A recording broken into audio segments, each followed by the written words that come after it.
Hello, fabulous friends, fans, and superstars. Welcome to Synchronicity Web TV. I am your host, Nadiya Shah, and this is your moment of synchronicity. Well, I'm so excited to celebrate with you today, Lianne McCafferty.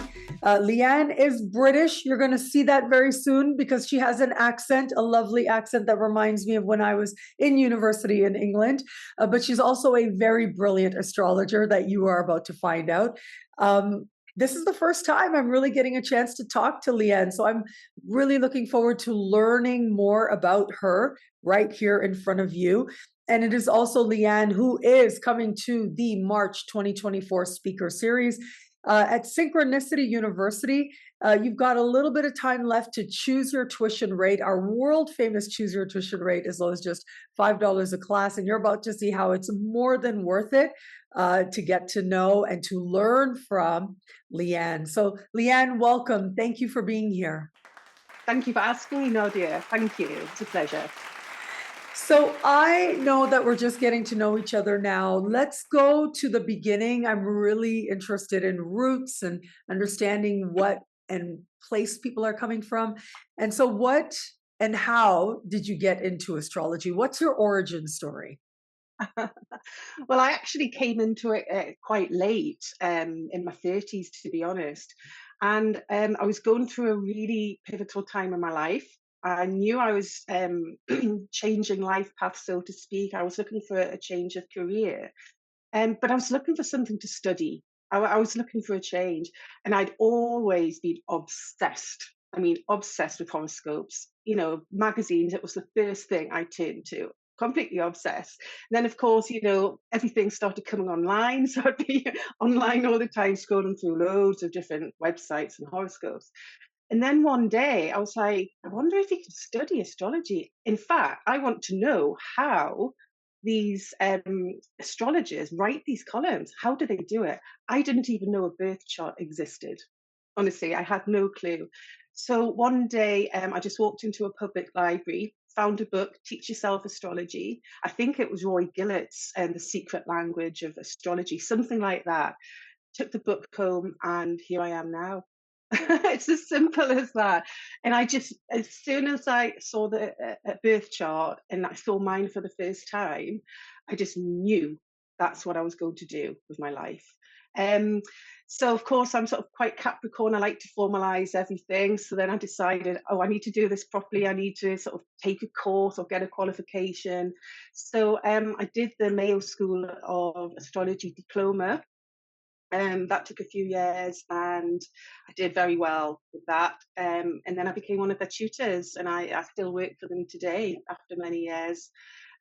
So yeah, it's definitely been a journey and it definitely was a pivotal time in my life. And, you know, I was just talking to Nadiya at the beginning there about all our placements, and I've got a really highlighted Cancer Capricorn axis. So really since Pluto went into Capricorn in 2008, been bang, bang, bang, bang, bang. And my life really has transformed without a doubt. So yeah, here I am now. It's been a journey and it's ongoing. It does feel like the world is your oyster in some ways. So yeah, it's really exciting, and it's only moments like this where I actually stop and look back and go, wow, how did all that happen? You know, so it just shows that, you know, if you have enough love for something and you're determined enough, you can do anything that you want to do. Well, I love you saying that the world is your oyster. I love that openness and that excitement to life. Like to me, that's about being open to life, and that includes professionally. And what was interesting about what you said is that you went through a hard time and it sort of landed you towards astrology. And I think there is nothing like a hard time to get people to inspire people to want to understand what is going on. And when you can look at it from that healthy detachment of the archetypes of astrology, when you see how there really are things happening in your chart and it's speaking so well to what it is you're feeling, that alone is life changing. But that is what turns someone from astrology enthusiast to a student of astrology to an astrologer. Oh, yeah, absolutely. And I think even if you don't want to pursue astrology professionally or at a very sort of advanced, serious level, it helps you make sense of everything that's going on around you. You know, all the difficulties that I've been going through, that it kind of instigated the change of life direction I was experiencing and felt completely helpless with, to be honest, suddenly made sense. Everything made sense, and everything about myself made sense. You know, all the natal placements help explain, you know, all those different facets of yourself, and because we all have so many different sort of areas of energy and types of energy, and everything made sense. And it didn't necessarily make anything easier. You know, I've gone through a whole bunch of Pluto stuff, I really have. Um, but it did sort of just having that clarity and knowing also that, you know, this is happening for a reason and it's not going to last forever. And there is a purpose to it. I read a lovely quote by a fabulous British astrologer the other day. She's called Leah Whitehorse. I don't know if you know Oh, her, but yes, I love Leo she Whitehorse. writes Yeah. the most beautiful, beautiful descriptions of the planetary energies. And what she wrote was, transits don't happen to us, they happen for us. And it's all part of our growth and personal evolution. And if you're aware what's going on and which stage you're perhaps at and, you know, what it's triggering and why, it does help. It does help. It gives you strength, I think, and a certain level of detachment. You can sort of stand outside of yourself and go, yeah, okay, I understand, you know, this transit or progression or, you know, whatever it is that you've got going on. I know it's happening to me. How am I going to choose to work with it? You know, and I think that's one of the best things we can do with astrology, work with it. And that involves understanding ourselves, certainly. And so I know that you are going to be giving your talk on the midheaven and IC axis. And so once again, everybody, Lianne is coming to Synchronicity University as part of the March 2024 speaker series. And as this video and this interview is being published, you've got just a couple of weeks left to choose your tuition rate, as low as just $5 a class. That's what Synchronicity University is known for, along with incredible astrologers teaching at the school. So I'm so proud of that. But Lianne, obviously you have tapped into the power of the angles. So what do people need, and what is it that you understand about why the angles are so important? I think they're power points in the chart. They're very, very potent points in the chart. And if we take the MCIC, for example, you know, the IC, you know, we associate it with the fourth house. It's where we come from. It's where our conditioning is, isn't it? It's where our early experiences of childhood and home and family are, and it's, you know, our roots, our legacy. It's where our ancestors are. It's everything we've inherited from what's come before us and imprinted us. And then we, you know, that's sort of below the horizon. It's very subjective. It's a private place for us. And then we sort of go to the top of the chart, the midheaven, and it's where we're aiming to get to. It kind of resonates with the south node and north node axes too. You know, we come into the world with all those south node traits, and we're always heading and working and evolving towards the north node. And I think the midheaven's quite like that as well. And of course, as we're journeying towards the midheaven and, you know, that you know, the professional success or the public reputation or public acclaim that would associate with the midheaven, we're also still carrying everything from the fourth house as well. You know, these axes, we can't separate them. They're one and the same and they work together, don't they? Um, and you know, I was just thinking, later in this year we've got the Jupiter Uranus conjunction occurring around 21 of Taurus fixed. So anyone with fixed angles is going to, you know, be feeling this conjunction very much. And I know I am. I don't mind sharing this. I have a Taurus IC, and that Jupiter Uranus is going to fall bang smack on it. And I've been feeling that for a while. We've got Jupiter and Uranus, both in Taurus, sort of. They've been coming together, then they pulled apart a bit when Jupiter went retrograde. But there's a change bubbling away deep down within. This desire for change and a desire to move forward and to break out of any ruts that we've been stuck in for a long time. And don't get me wrong, Taurus and Scorpio, they're beautiful energies, but they can get a bit stuck. Taurus likes everything to be safe and nice and fabulous and doesn't necessarily want change, especially change that happens quickly. you know?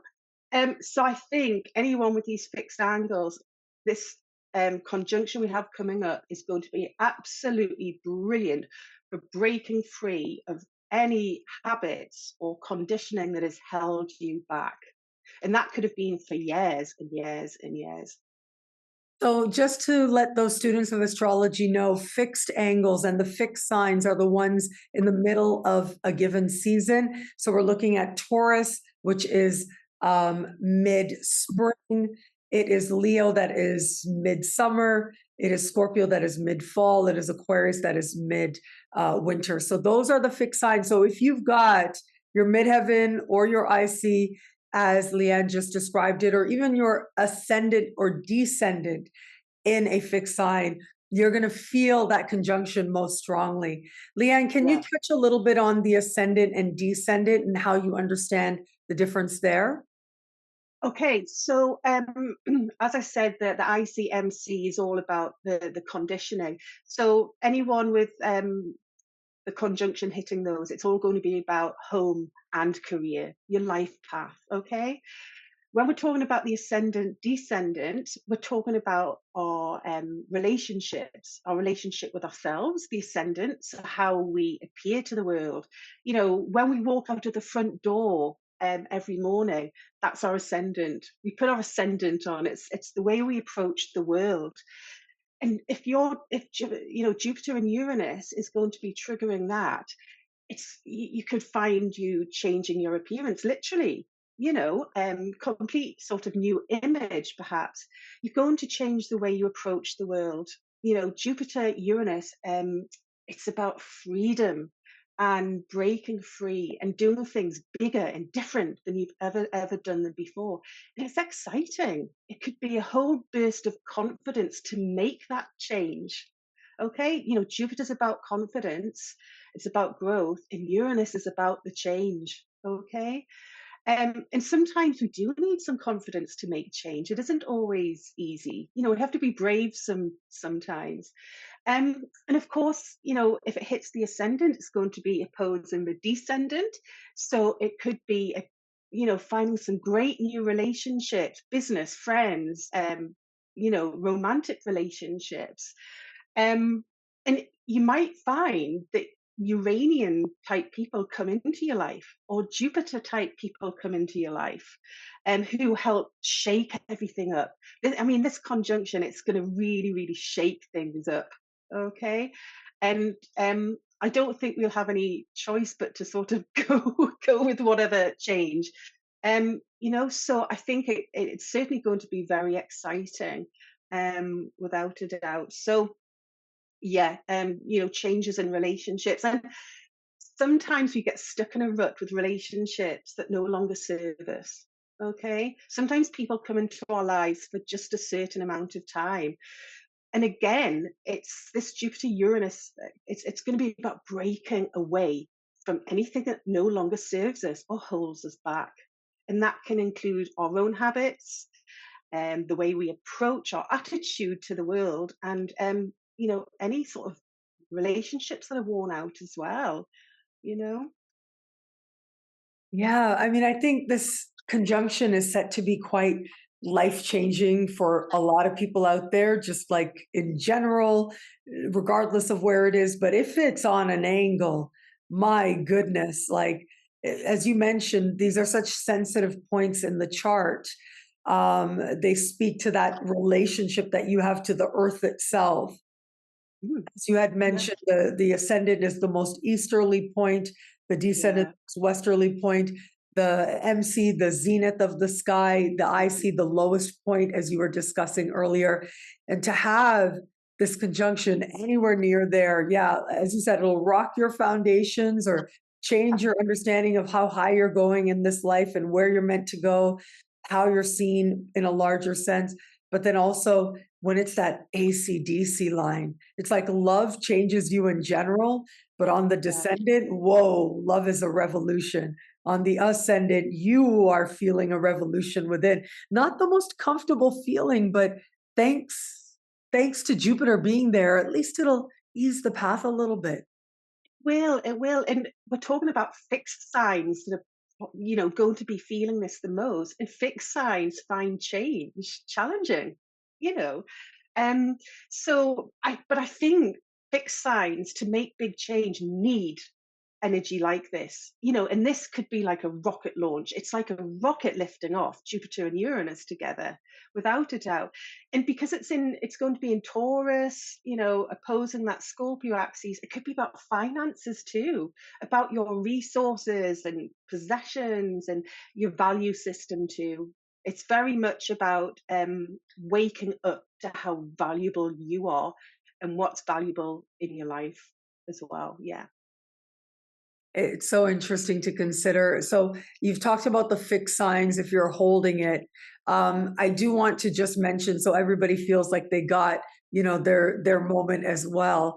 We can talk about the cardinal and the mutable signs. So the cardinal signs are Aries, Libra, Cancer, and Capricorn. And basically what we get there is this access hitting such important points as well in that. What can you say about how cardinal signs in general might deal with to have this conjunction on one of their angles?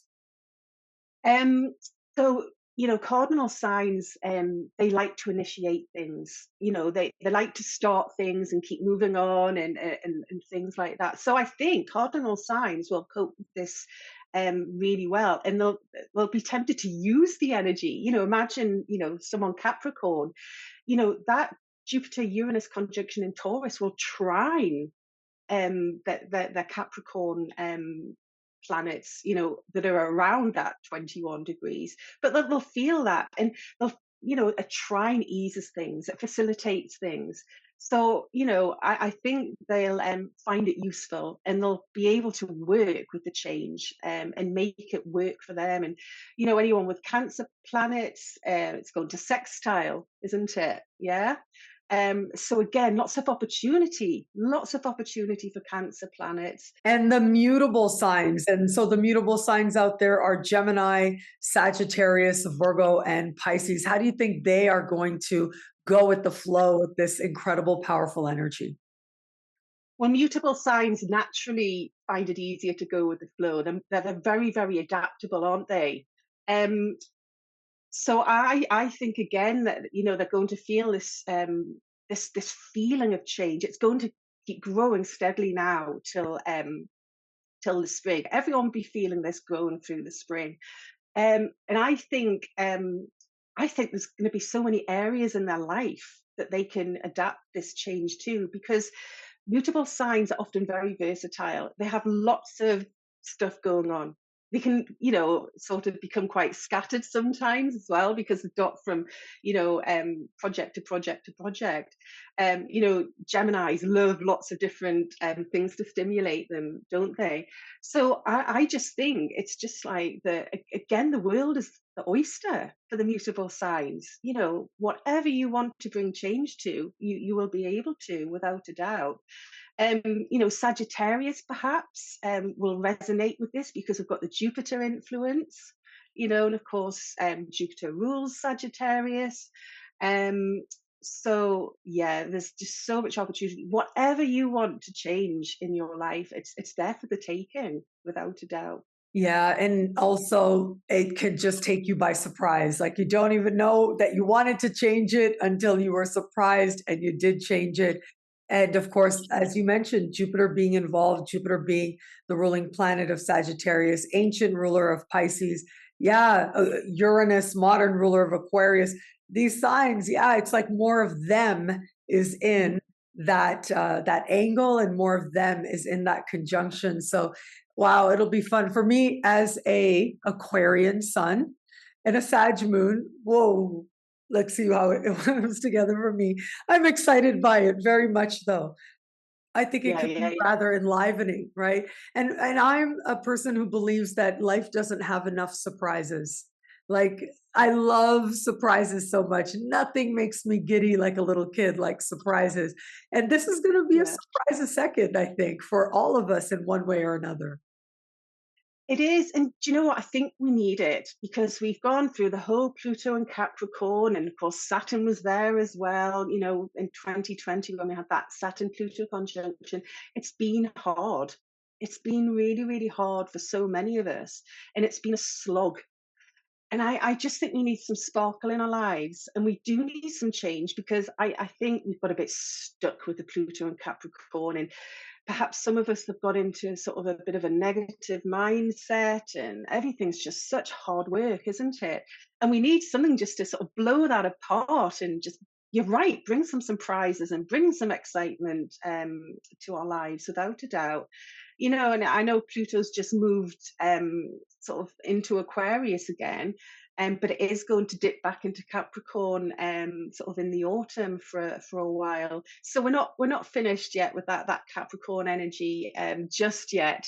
But I do think this Jupiter Uranus is going to act like a rocket, and it's going to boost us away from just all that slog and hard work that we've been through, but hard work that is perhaps necessary. It's part of our journey. You know, I think we're at a point now, if we stop and reflect and look back over our shoulders at everything we've been through and experienced in the past few years, you know, COVID, the pandemic, you know, it's been hard, but we're all wiser for it. Hopefully. Yes, so we hope so, Hopefully. right? We got something out of it. Now, we are more spiritually inclined, so yes, we can say, okay, I learned about love and wisdom, but Yeah. we all have different pathways to get there, to greater love and greater wisdom. So we hope that, especially with that very heavy energy we had, especially in 2020, my God, Oh, I think it's going to be so welcome to just turn it all on its head and just be like, I can breathe, and freedom and excitement and new ideas. Yeah, it'll be fun for all of us. Shocking absolutely, because fun. Jupiter Uranus Yeah. is, it's all about freedom. Yeah. Freedom and space and independence and breaking away from anything that's stopping us progressing in life. Well, once again, everybody, Lianne is coming to the March 2024 speaker series at Synchronicity University. You've got a little bit of time left to take advantage of our world famous Choose Your Tuition rate, as low as just $5 a class. And that's where you're really going to get a very deep dive into the midheaven and IC, the zenith of the chart, and the lowest foundational point of the chart. A deep exploration is going to take place with Lianne's talk there. So, Lianne, thank you for being here. I really enjoyed learning from you and getting to know you. Oh, thank you so much for asking me, Nadiya, and I'm really looking forward to the talk. Me Thank you. too. I'm looking forward to your talk so much. Thank you. And thank you, everybody out there, for watching. Until we connect again, take care. Bye. Take care. Bye bye. Bye bye.